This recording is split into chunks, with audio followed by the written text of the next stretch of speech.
Hi, I am Christine Glein, and I am the Chief Energy Officer here at the Game Changing Impact Group. And I am delighted to be with you this afternoon. As usual, it is Work It Wednesday.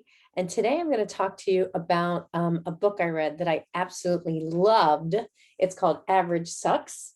I know, what a great title, right? Average sucks. I know. Who wants to be average? And that's what I thought the book was about. But it's actually not. It's not about you being average compared to somebody else. It's actually more about hitting your own average. Oh, ouch. I don't know if that's even worse.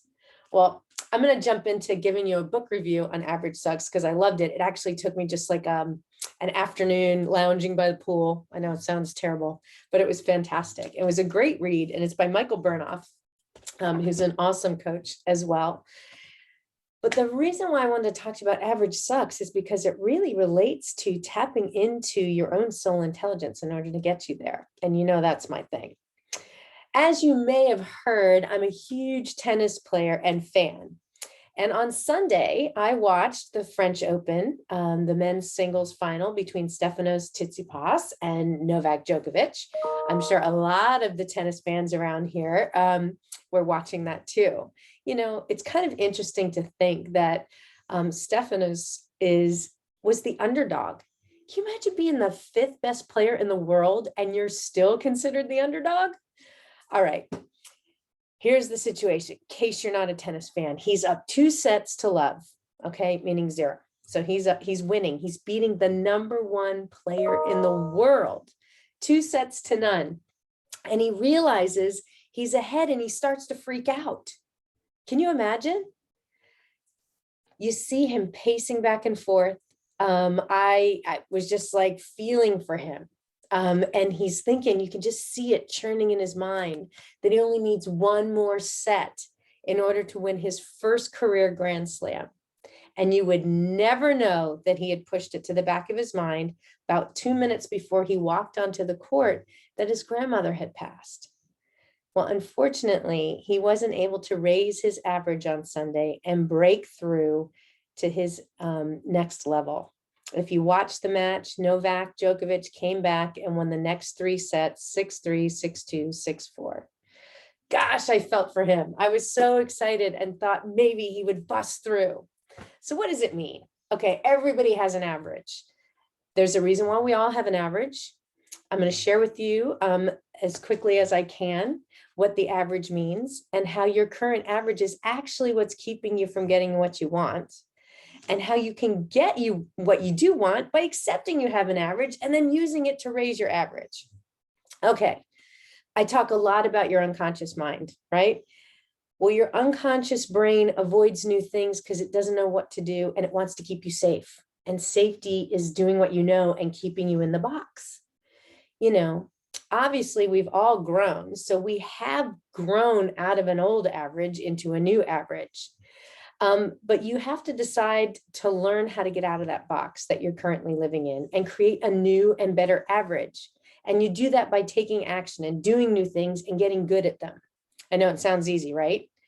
But your average is theoretically going to attempt to sabotage you in every step that you take. Because we put up walls.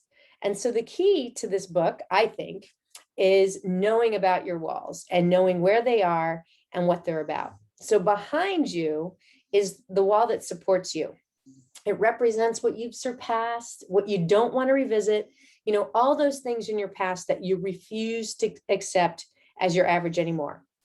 Everything you've pushed through in the past, it's everything below your current average. And when you say, I don't want to feel that way again, your brain hears you very clearly and says, okay, we can't let that happen again. We're going to build limitations so you never feel that garbage again. All right, so we know what's behind us. The one in front, that's the exciting wall.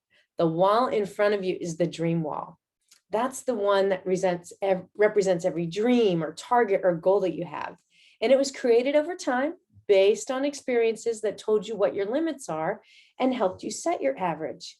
It's that invisible wall that keeps you from reaching your dreams, even though you want it. Most people give it a little nudge and see it's solid and quit. Now, this wall has all sorts of references to tell you your average. But remember, adversity is your dream wall. You need to grow bigger than the box you've created. So wall over here, your identity wall, is wall number 3. And I say over here because this is my right. And this dictates who you are, how you show up, and what people think of you. And your identity wall is on the right because your identity often drives your need to be right in your interactions with other people. This is the part of your identity that keeps you average. It's your individuality, your personality, your beliefs, and your self-image. And your identity carries the strongest psychological pull to maintain your average. You live it, people see it, and that's it. Now, the 4th wall is your relationship wall. That's over here. That's the left side of the box. And that is there to remind you of one thing: who you are. The relationships in your life either cheer you on, excited for who you want to be and who you are as you grow out of your box, or they will get left behind, or they will keep you from getting out of the box.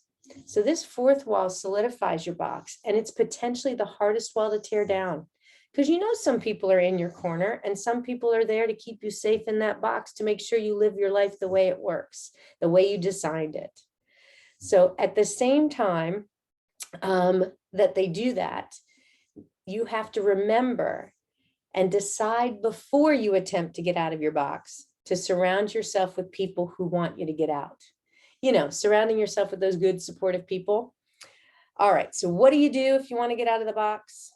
You need to write down 3 things. What is your next outcome or your next goal you want to accomplish?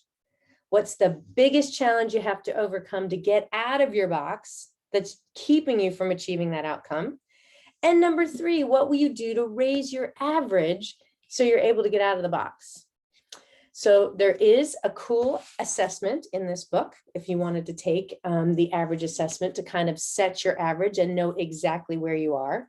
And even if you don't take that quiz, I think you can all think about, where am I at today and where do I want to be? And what's keeping me from getting where I want to be?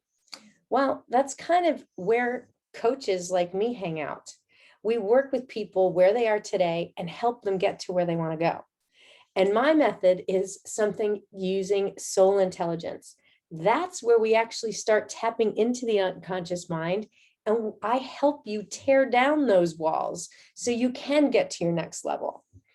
So I can help you figure out, what are those negative thoughts? What are those negative emotions? What are those self-limiting beliefs? What's standing in your way from you pushing through that dream wall? Maybe it's relationships. Maybe it's the people in your life that aren't supportive. And how do you improve those relationships in order to break your dream wall or break through? Or maybe it's over here. Maybe it's your identity. Maybe it's stuff that's happening to you about who you think you are, or you're not showing up the way you need to in your fullest, best version of you. That's where we work on your soul intelligence. Definitely, I'm not super interested in the wall behind you, the where you don't want to go back to. That's where counseling comes in. So I'm not really interested in the back wall. The back wall is there, and we're going to put more stuff in the back wall. So I'm worried about where you are today and where you want to go. If you're interested in learning a little bit more about soul intelligence and my version of Average Sucks and how you can beat your own average, I would love to set up time to speak with you. I am happy to schedule a free 30-minute laser coaching session to get to know you a little bit better, talk to you a little bit about my soul intelligence program, my game-changing leadership program, and talk to you about how we start up-leveling from within. So until next Wednesday, I look forward to speaking with you again soon. I hope you have a wonderful week and that you come up with the next way to break through your average.